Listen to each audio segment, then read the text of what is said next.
Para muitas pessoas, a palavra magia evoca imagens de pactos demoníacos, rituais estranhos e bruxas dançando na floresta. A verdade é que a magia é muito mais ampla do que isso. E está por toda parte, exercendo seu encanto em nossas vidas diárias, e a maioria de nós nem percebe. De uma perspectiva oculta, a magia pode ser definida como a arte e a ciência de manipular a realidade de acordo com a própria vontade. O mágico é essencialmente um engenheiro da realidade, promovendo mudanças desejadas na consciência humana e na substância do mundo. A magia agora é totalmente mainstream. Estamos constantemente bombardeados com suas imagens e filosofias através da TV, do cinema e da música. Para entender como isso aconteceu, precisamos fazer uma breve viagem ao passado. A magia passou por várias ressurgências ao longo da história. Era parte integrante das religiões folclóricas indígenas da Europa, apenas para ser marginalizada e empurrada para o subsolo como resultado da cristianização. Mais tarde, durante o período Tudor, quando a magia e a ciência se cruzaram, os astrólogos ocupavam as cortes reais e tinham a atenção da própria Rainha Elizabeth I. Nos séculos que se seguiram, houve uma histeria generalizada de que as bruxas estavam operando como uma ameaça organizada ao cristianismo, e as caças às bruxas varreram o Ocidente. Na Inglaterra, o rei Jaime I aprovou o Ato de 1604 contra a feitiçaria, que tornava obrigatório enforcar bruxas condenadas, independentemente de terem causado algum mal a outras pessoas. A Europa e suas colônias americanas torturaram e executaram milhares de mulheres acusadas de feitiçaria. A perseguição física deu lugar a desafios intelectuais na Era da Iluminação, trazendo ceticismo e rejeição do sobrenatural. O século XX viu o renascimento da magia no Ocidente com o movimento dos anos 60, quando a juventude rejeitou normas cristãs e buscou a nova espiritualidade. Desde então, o ocultismo tem ganhado popularidade. Quando a juventude rejeitou as normas cristãs de seus pais e se voltou para a espiritualidade nova era. O ocultismo tem aumentado constantemente em popularidade desde então. A espiritualidade nova era, que tem os adornos de uma religião organizada, mas pouco do seu dogmatismo, é naturalmente atraente para os ocidentais que estão espiritualmente desnutridos devido a visões de mundo insatisfatórias, como o ateísmo e o agnosticismo.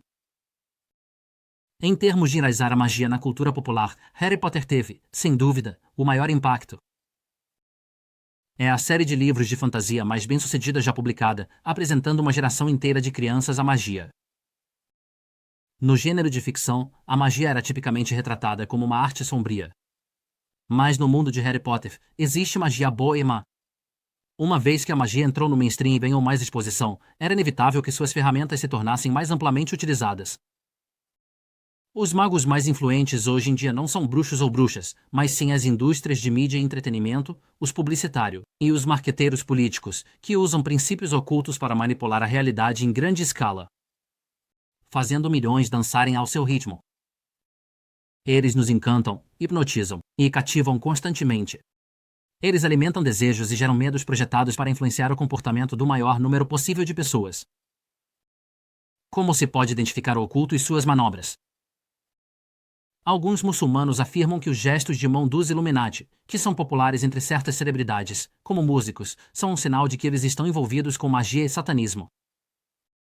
A maioria dos artistas provavelmente está apenas aproveitando a notoriedade do oculto, uma tática de marketing que tem sido utilizada com sucesso há décadas para gerar polêmica e ganhar dinheiro. A verdadeira magia é muito mais sutil. Os verdadeiros ocultistas entendem que a magia é mais poderosa quando atua no nível subconsciente. Isso porque a mente consciente é vista como um obstáculo. Não só a mente consciente é crítica, mas ela também tem certas suposições sobre como o universo funciona. E, portanto, pode trabalhar para contrabalançar os desejos de um mago de se manifestar. Os magos tentam contornar a mente crítica consciente plantando ideias no subconsciente, na esperança de que possam afetar as pessoas em um nível profundo, sutilmente empurrando o alvo em direção a um objetivo desejado sem que eles percebam. Essa é uma das razões pelas quais os símbolos são uma ferramenta mágica e poderosa. Símbolos são uma compressão ou abstração de ideias e conceitos complexos em suas representações mais simples. E, portanto, podem ser mais facilmente plantados no subconsciente. Doutor, também conhecido como Pradip, é amplamente considerado o principal pesquisador de neuromarketing do mundo. Ele concluiu que 95% das nossas decisões são impulsionadas pelo subconsciente. Dado que o subconsciente é a parte do nosso cérebro que é mais suscetível a programações e sugestões hipnóticas, não devemos nos surpreender que as corporações tenham se aproveitado desses conceitos. Símbolos que são amplamente vistos podem semear as mentes da população em geral e trazer mudanças no mundo real. Logos corporativos são um bom exemplo do uso de simbolismo. O logo da FedEx, com sua seta esotérica escondida à vista de todo, é um exemplo perfeito. Setas transmitem sensações de velocidade e precisão e, portanto, uma capacidade de transportar itens de forma confiável até seu destino. Criar logos de marca que sejam sutis, mas cheios de significado, não é uma tarefa fácil, e essa é uma das razões pelas quais designers competentes são muito valorizados. Grant Morrison, um ocultista e um dos escritores de quadrinhos mais influentes da história, explica as correlações entre marketing e magia. Os sigilos corporativos são supercriadores. Eles atacam o espaço imaginativo sem marca. Eles invadem a Praça Vermelha. Eles infestam as ruas rabugentas do Tibete. Eles se gravam nos penteados. Eles se espalham pelas roupas, transformando as pessoas em painéis publicitários. Eles são um desenvolvimento muito poderoso na história da magia dos sigilos, que remonta ao primeiro bisão desenhado na primeira parede de uma caverna. O logo ou a marca, como qualquer sigilo, é uma condensação, uma síntese simbólica do mundo do desejo que a corporação pretende representar. As entidades corporativas valem a pena serem estudadas e podem ensinar ao mágico observador muito sobre o que realmente queremos dizer quando usamos a palavra magia. Eles, e outros fantasmas como eles, governam nosso mundo do início do século XXI. Os psicólogos até perceberam esses princípios ocultos. Eles, e outros fantasmas como eles, governam nosso mundo do início do século XXI. Os psicólogos até perceberam esses princípios ocultos. A ativação subliminar é um método de pesquisa pelo qual um sujeito é exposto a estímulos abaixo do limiar da detecção consciente, com o objetivo de explorar a mente inconsciente. Muitos estudos foram realizados e mostram que as pessoas podem ser ativadas subconscientemente para agir de forma diferente. Por exemplo, um estudo descobriu que inconscientemente, ao preparar americanos brancos com a palavra preto, eles responderam mais rapidamente a estereótipos negativos em uma tarefa de palavras posterior. Até agora, temos analisado a magia puramente de uma perspectiva científica. Mas o ato de magia é considerado pelos ocultistas como uma arte, além de uma ciência. Para muitos artistas, seu trabalho é feito com o propósito de simples entretenimento ou estética. Para os ocultistas, no entanto, a arte pode ter um efeito transformador no mundo. Quando os ocultistas criam universos alternativos em meios artísticos, como um livro, filme ou música, eles o fazem com base em certos princípios divinos. Por exemplo, o princípio hermético de como acima, assim abaixo, que é a ideia de que reinos superiores, ou planos de existência, como o universo, estão conectados aos reinos inferiores. Então, quando um ocultista cria arte, eles não estão apenas escrevendo palavras em uma página ou passando tinta em uma tela. Na verdade, eles acreditam que estão criando um microcosmo, e através dos princípios do hermetismo, esse microcosmo afeta mudanças macrocósmicas. Em outras palavras, a arte deles coloca em movimento uma corrente de manifestação no mundo real. Isso é um reflexo da intenção original do Criador. Alguns artistas ficaram tão imersos em seus mundos fictícios que profetizaram eventos que acontecem na realidade. Isso pode até explicar por que certas obras artísticas às vezes conseguem prever o futuro sem saber. Seja pela influência deles no mundo, ou porque os Jin usam os artistas como meios para transmitir notícias do invisível.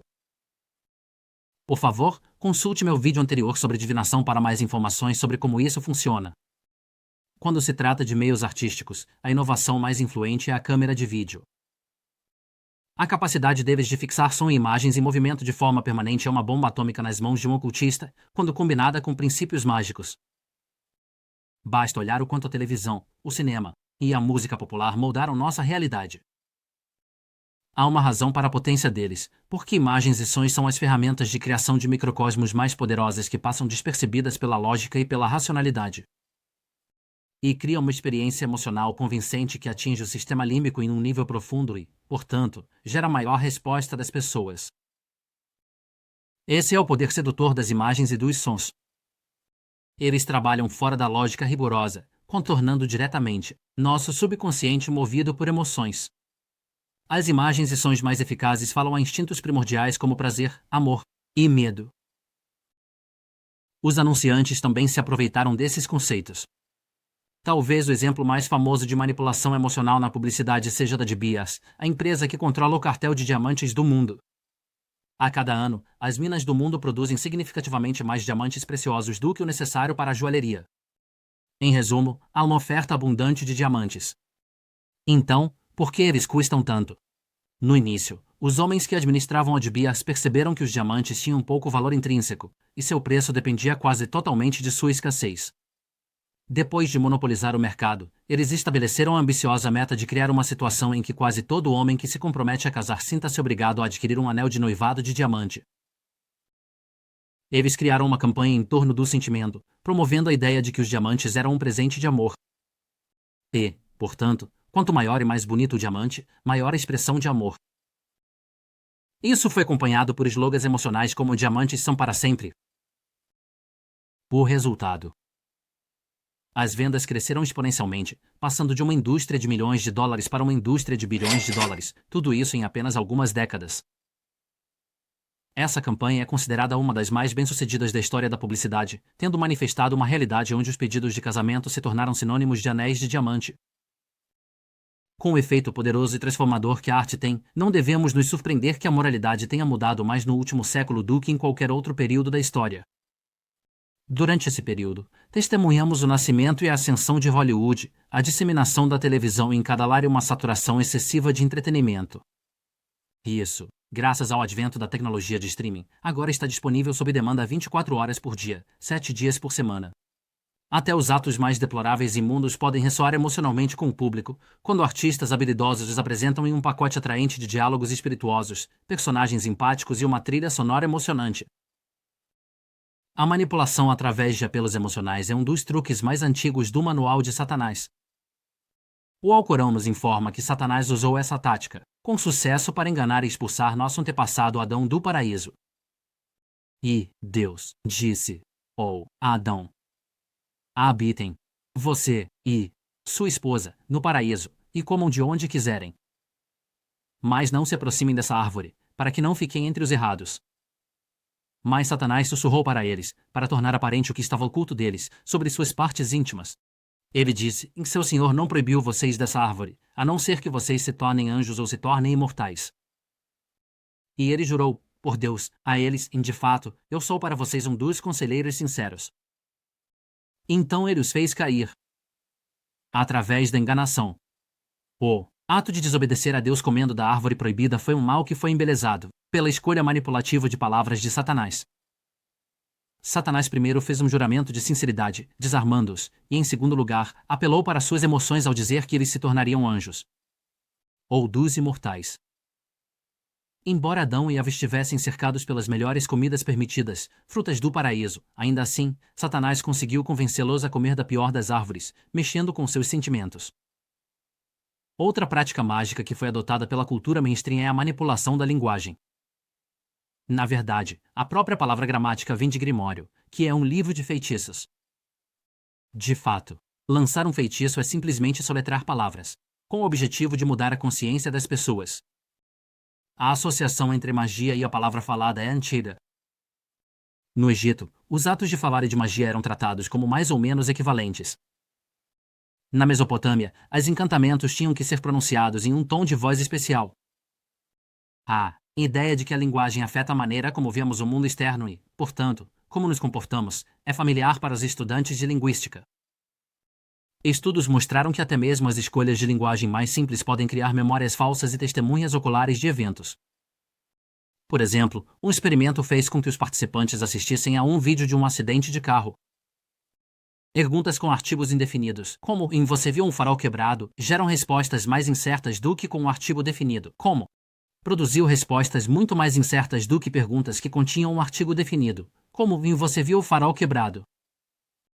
Em outras palavras, o simples uso de um artigo definido pode influenciar a realidade das pessoas, a ponto de fazê-las recordar eventos que nunca aconteceram. Criar algo do nada é a essência da magia. Outra forma de manipulação da linguagem é a linguagem dupla. A linguagem dupla é basicamente a manipulação estratégica de palavras, com o objetivo de distorcer a realidade e influenciar o pensamento, mas sem mentir diretamente. Os atos de desvio de atenção e de esconder coisas à vista são, novamente, de natureza oculta. Alguns exemplos de linguagem dupla incluem descrever matadouros usando frases mais palatáveis, como plantas de processamento de carne, ou dar rótulos oxímoros a produtos falsos, como diamantes verdadeiros falsificados ou couro genuíno imitação. Isso se estende a gerar demissões e cortes de funcionários de forma positiva, chamando-os de ajustes na força de trabalho ou retenção negativa de empregados. Embora esses exemplos possam ser um tanto humorísticos, a situação se torna muito mais sinistra quando se trata do setor militar, gerando demissões e cortes de funcionários de forma positiva, chamando-os de ajustes na força de trabalho ou retenção negativa de empregados. Embora esses exemplos possam ser um tanto humorísticos, a situação se torna muito mais sinistra quando se trata do setor militar. Talvez o exemplo mais escandaloso seja os governos rebatizando departamentos e ministérios de guerra como departamentos de defesa ou ministérios da defesa. À primeira vista, essas mudanças podem não parecer tão significativas, mas as implicações são profundas. Os governos agora conseguem justificar mais facilmente gastar bilhões em defesa na cabeça dos contribuintes. Se um partido político promete reduzir os gastos militares, então os partidos de oposição que são a favor da guerra podem criar medo na mente do público, acusando seus oponentes de comprometer a segurança pública. O militarismo está bem ciente de que a razão de sua existência é fazer guerra, e guerra significa matar e ferir pessoas. Porque a realidade da guerra e suas consequências são tão duras, o militarismo quase que instintivamente recorre à linguagem dupla. Por exemplo, civis inocentes que são mortos e feridos são simplesmente danos colaterais. Iniciar um conflito é descrito como um ataque preventivo. Matar acidentalmente as próprias tropas é chamado de baixas amigas. Pessoas que são presas ilegalmente torturadas são descritas como detentos. Essa linguagem dupla militar não é um uso novo da linguagem peculiar ao século XX. Na Roma Antiga, Júlio César, em seu relato das Guerras Gálicas, descreveu sua conquista brutal e sangrenta como a pacificação da Gália. Os nazistas chamavam seu genocídio de judeus de solução final. Quando o imperador japonês anunciou a rendição do seu país na Segunda Guerra Mundial, ele disse que a situação da guerra não havia se desenvolvido necessariamente a favor do Japão. Políticos e marqueteiros políticos usam a linguagem dupla para manipular as massas o tempo todo. Em seu ensaio de 1946, Política e a Língua Inglesa, o romancista visionário George Orwell escreveu: em nosso tempo, a fala e a escrita política são, em grande parte, a defesa do indefensável. Assim, a linguagem política precisa consistir em grande parte de eufemismos, perguntas que já pressupõem a resposta, e uma nebulosidade pura. A linguagem política é feita para fazer mentiras parecerem verdadeiras e o assassinato respeitável. George Orwell entendia bem o poder da linguagem como uma ferramenta e uma arma. No mundo de pesadelo de seu famoso romance 1984, Orwell retratou uma sociedade onde a linguagem era uma das ferramentas mais importantes do Estado totalitário. A novilíngua, a linguagem oficial do Estado no mundo de 1984, foi criada não para expandir, mas para diminuir o alcance do pensamento humano, tornando apenas o pensamento correto possível, e todos os outros modos de pensamento impossíveis. Em resumo, era uma linguagem projetada para criar uma realidade que o Estado desejava. Neste vídeo, vimos que no mundo do oculto, a magia vai muito além de feitiços e demônios, abrangendo áreas tão diversas quanto psicologia, linguagem e arte. Essa compreensão mais ampla da magia está alinhada com o Islã. Como o povo Muhammad, que a paz esteja com ele, nos informou que algumas falas eloquentes são uma espécie de magia. Até mesmo a palavra árabe para magia, sir, nos dá uma grande visão, pois é linguisticamente definida como todo efeito cuja causa é sutil ou misteriosa. Isso é independente de os causadores dos efeitos serem tangíveis ou intangíveis, naturais ou sobrenaturais. Enquanto as causas permanecerem ocultas, as circunstâncias podem ser linguisticamente descritas como sif. Agora, as pessoas e organizações que fazem uso de tais princípios ocultos não necessariamente têm a intenção de fazer magia. Mesmo que a intenção delas seja corromper o pensamento e manipular o comportamento. Do ponto de vista da Sharia, ações não fazem de alguém um mágico ou culpado de praticar magia. O objetivo deste vídeo é mostrar o quão abrangente essa compreensão mais ampla da magia se tornou. E que muitos de nós estamos expostos a isso em nosso dia a dia e influenciados por isso sem nem perceber. Ao aumentar a conscientização, conseguimos reconhecer mais facilmente, portanto, nos proteger melhor contra a manipulação de outros, seja social, política ou economicamente. Para saber mais sobre o oculto a partir de uma perspectiva islâmica, por favor, baixe sua cópia gratuita do livro As Profecias Proibidas, no link abaixo.